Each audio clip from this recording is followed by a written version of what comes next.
멈춘 돈은 가난을 낳고 흐르는 돈은 자유를 만듭니다. 안녕하세요. 여러분의 경매 트레이더 전사이트입니다. 오늘은 대출 규제가 나왔습니다. 그 대출 규제의 핵심 내용과 어떻게 투자를 앞으로 이어가야 될지 그 내용에 대해서 오늘 핵심만 뽑아가지고 여러분께 알려드릴 수 있도록 하겠습니다.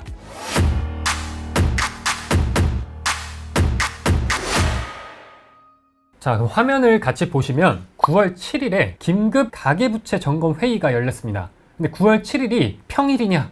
아니죠. 일요일에 열렸다고 합니다. 즉, 평일이 아니라 일요일에 나왔다는 점이 일단 조금 우리가 눈여겨봐야 될 점인데요. 정부에서는 지금 가계대출을 많이 관리를 하고 있습니다. 근데 그 가계대출이 늘어난 게 자연스럽게 늘어난 것일 뿐이지 사실 정부가 이렇게 규제할 만큼 늘어난 건 아니라고 저는 판단합니다. 그 이유는 저희가 다음 영상에서 이 가계부채에 대한 KDI의 보고서를 가지고 다음 콘텐츠를 한번 찍도록 하겠습니다.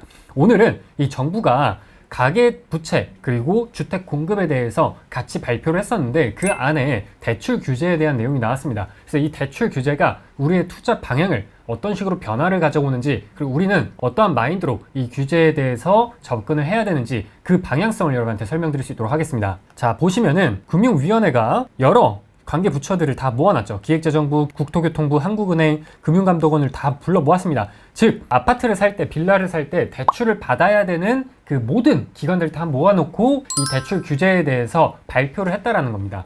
보시면은 모든 기관 다 들어가 있어요. HF, 서울보증보험 이런 데 다 들어가 있습니다.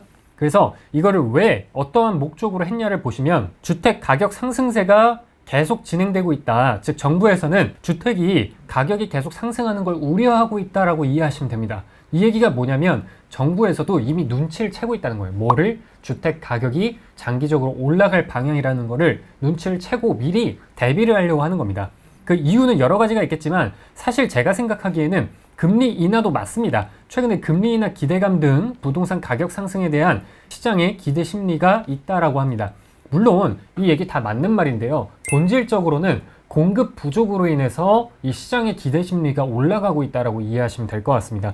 실제 수도권뿐만 아니라 지방에서도 이 전세가가 올라가고 있습니다. 우리나라의 부동산 시장의 대세 상승장을 보면은, 즉 상승장의 규칙을 보면은 일반적인 상승장은 전세가가 오르고 그 다음에 매매가가 오르는 그런 구조로 이루어져 있습니다. 그래서 이러한 부동산 가격 상승에 시장의 기대감이 여전히 존재하기 때문에 그 전세가도 좀 올라가고 주택 가격도 조금씩 올라가고 있는 추이이기 때문에 이런 걸 잡겠다고 하는 겁니다. 그래서 내용을 어떠한 대출 규제들이 나왔나 보면은 규제지역, 서울 내에 있는 규제지역에 대해서 LTV를 강화하겠다는 겁니다. 그래서 기존에는 50%의 LTV를 보여줬었는데 40%로 내린다는 거예요. 즉 한도를 더 낮춘다는 겁니다. 그래서 규제지역은 40%로 비규제지역은 70%로 똑같다라는 겁니다. 정부에서 추진하는 것은 규제지역에는 주택을 사지 말아라 라고 얘기하는 거랑 똑같고요. 그리고 차라리 비규제 지역에서 사라는 겁니다. 그래서 보시면은 이 주택 가계대출 중에 주택담보대출의 LTV를 규제 지역만 제한을 한다라는 걸 이해해 주시면 될 것 같고요. 우리가 정부의 이런 규제를 볼 때 정부의 이 생각의 흐름과 이 규제의 방향성 등을 정확히 이해하고 이 규제를 맞춰서 투자의 방향을 설정하는 게 굉장히 중요합니다. 두 번째는 주택 매매 사업자와 임대 사업자의 대출 제한이 들어갑니다. 그래서 수도권과 규제지역, 경기도, 인천, 서울 그리고 규제지역 내에 주택을 담보로 하는 경우에는 이러한 주택 매매 사업자와 주택 임대 사업자의 대출을 제한한다라는 겁니다. 그래서 원래는 우리가 경매로 투자할 때 단기 투자, 즉 제가 계속 얘기하는 트레이딩이라고 표현하죠. 1개월 혹은 6개월 이내에 부동산을 사고 팔고 하는 게 트레이딩인데 6월 27일에는 이 사업자의 대출에 대한 규제가 없었습니다. 근데 이번에 이 사업자 대출로 사람들이 너무 몰리다 보니까 이 사업자 대출까지도 막는 모양이다 라고 이해하시면 좋을 것 같고요. 그럼 우리는 앞으로 이 주택 매매 사업자, 임대 사업자로 투자를 하지 못하냐라고 보시면은 특정 지역에서만 하지 못하도록 막아놨습니다. 이게 바로 수도권과 규제 지역입니다. 자세히 좀 보시면은 그럼 주택 매매 사업자를 왜 하냐, 그게 뭐냐라고 이해하시면 이 매매 사업자는 말 그대로 주택을 매매하도록 국가에서 인정한 사업자라는 겁니다. 그럼 이거를 왜 하냐라고 보시면 아파트를 사고 팔 때 무슨 세금을 내는지 아시나요? 양도소득세라는 세금을 냅니다. 근데 이 양도소득세는 기본적으로 1년 미만에 팔 경우에는 지방세 포함 77%를 내게 됩니다. 그런데 77% 내면은 사실 내가 버는 것보다 정부가 버는 게 더 많죠. 그렇기 때문에 이 주택 매매 사업자를 통해서 77%가 아니라 종합소득세라는 세금을 내서 그 세금은 적게는 6%에서 많게는 45%까지 구간으로 이루어져 있습니다. 내가 돈을 버는 만큼 그 세율 구간이 조금씩 높아지는 구조로 되어 있어요. 일반적으로 개인이 하는 양도소득세를 내고는 절대 수익을 남기기가 어렵기 때문에 매매 사업자라는 걸 통해서 진행을 했었고, 그런데 9월 7일부로 이 사업자 대출이 나오면서 그게 막혀버렸다라는 겁니다. 그러면 우리는 어떤 투자를 해야 될까 또 궁금하실 수 있을 것 같아요. 그래서 밑에 내용들을 마저 한번 보고 어떻게 투자 방향을 가져가야 되는지에 대해서 말씀드리겠습니다. 1주택자의 수도권, 규제지역 내 전세대출 한도 일원화라고 해서 표를 보시면 기존에 그 주택을 하나 갖고 있는 사람이 전세로 갈 경우 전세대출에 대한 한도가 원래는 3억에서 2억 구간이었는데 이거를 2억으로 통일시킨다는 겁니다. 그리고 주신보는 크게 중요한 건 아닌 것 같습니다. 그래서 오늘은 가장 중요하게 봐야 될 것은 사업자 대출이 제한이 들어갔다라는 게 가장 큰 내용이고요. 그럼 우리는 앞으로 어떤 투자를 해야 될까를 보시면은 현재 주간 아파트의 전세 가격 지수입니다. 전세 가격 지수. 그래서 최근 지수를 보시면은 전국 기준으로 나왔을 때 아파트의 전세 가격 지수가 계속적으로 우상향하는 모양을 띠고 있습니다. 이 얘기가 뭐냐면 전세 가격이 조금씩 올라가고 있고 그 다음 매매가가 올라갈 순서가 오고 있다는 걸로 이해하시면 되겠습니다. 그러면 전세 가격은 왜 올라가고 있냐를 본다면 가장 중요한 건 금리입니다. 금리.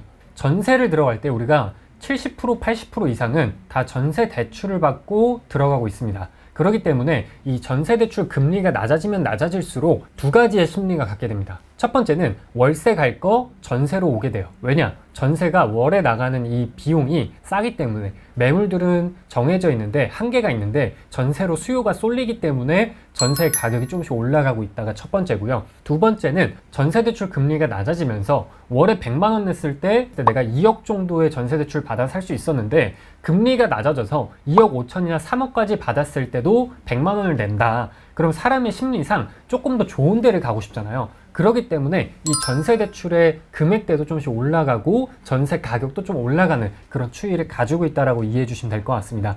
그래서 제가 보는 거는 지방의 물건도 충분히 투자 수요가 있다라는 것입니다. 그 이유 첫 번째는 지방이 전반적으로 이 전세 가격이 상승하고 있는 상황이다. 그래서 부산을 보시면은 눈으로만 봐도 이 전세 가격 지수가 계속 올라가고 있는 게 보입니다. 근데 이게 지역별로 좀 차등이 있어요. 대구 같은 경우에는 아직 공급이 많기 때문에 회복이 좀 더딘 상황이고요. 다만 대구도 이제 수성구, 즉 핵심 A급지 위주로 조금씩 올라가고 있는 모양을 보이고 있습니다.